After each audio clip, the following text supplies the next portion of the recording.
Hello class 5 students. Today we will discuss some important facts or informations about the digestive system of human. As we are going to study the chapter taste to digest, from tasting to digesting, chapter number 3 of your EVS textbook. So from tasting to digesting, so what is the process behind that, we will discuss about that. Okay, so there are many process when you eat the food from mouth, and the food goes here, and after this long process food will digest and come outside from your body. So we will discuss about these parts which we include in the digestive systems. They all part are included in digestive system, and they each have some different names also and functions also. So first of all we will start from our mouth.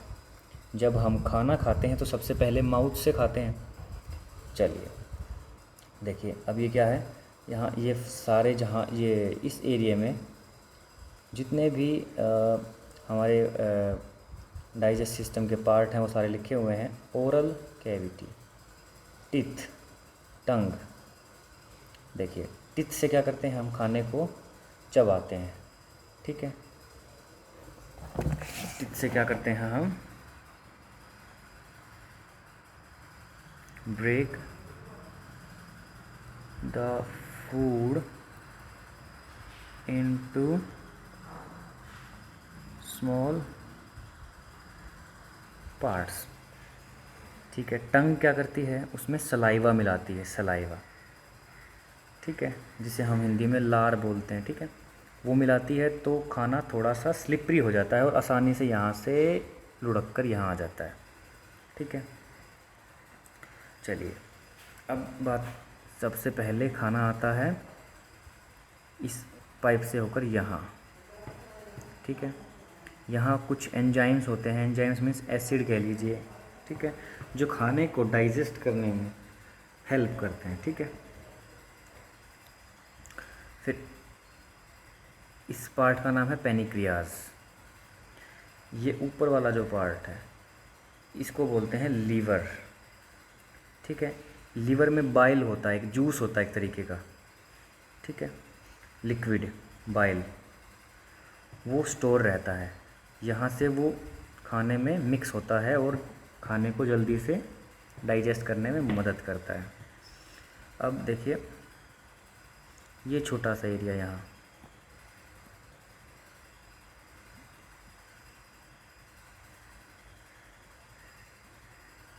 ठीक है, ये छोटा सा area, मैं एक बार colour change कर लेता हूँ.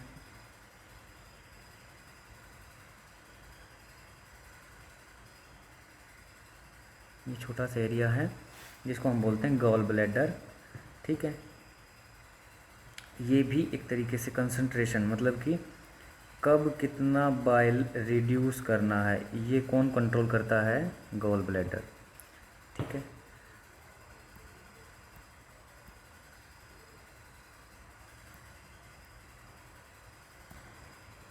तो चलिए नेक्स्ट, थोड़ा सा नीचे का पार्ट रहता है. गॉल ब्लैडर तक हो गया था, पेनिक्रियाज हो चुका था, लीवर हो चुका था.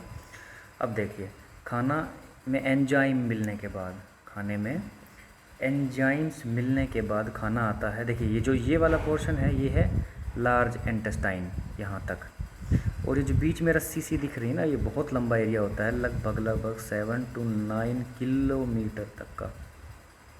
सॉरी मैंने थोड़ा सा गलत मेजरमेंट शायद दे दिया, इसको मैं नेक्स्ट क्लास में क्लियर करूँगा. लेकिन ये बहुत बड़ा एरिया होता है बेटा. तो उसको एग्जैक्टली कितना फिगर है वो मैं आपको नेक्स्ट क्लास में बताऊंगा, हो सकता है आपकी बुक में भी हो। तो ये है स्मॉल इंटेस्टाइन, लेकिन नाम पे नहीं जाना, ये स्मॉल वाली बड़ी है, जो बिग इंटेस्टाइन है हिंदी में आंत बोलते हैं इसे, वो छोटी होती है। अब देखिए काम क्या होता है। लार्ज इंटेस्टाइन में पानी जो होता है, water that present in food that will be absorb, जो पानी होता है ना खाने में, वो लार्ज इंटेस्टाइन में आकर के एब्जॉर्ब कर लिया जाता है हमारी बॉडी के द्वारा। और जो स्मॉल इंटेस्टाइन है उसमें बॉडी के जो फूड के जितने भी न्यूट्रिएंट्स होते हैं ना, ठीक है, वो सब कुछ एब्जॉर्ब कर लिया जाता है, और फाइनली वेस्ट जो बच जाता है उसको फिर निकाल दिया जाता है। ठीक है, that is the process of digestion, खाने को टेस्टिंग से डाइजेशन तक। तो ये था इस चैप्टर का बेसिक। अब हम पेज बाय पेज इसको कंप्लीट करेंगे। सो इस क्लास में इतना ही, नेक्स्ट क्लास से हम चैप्टर को शुरू करेंगे।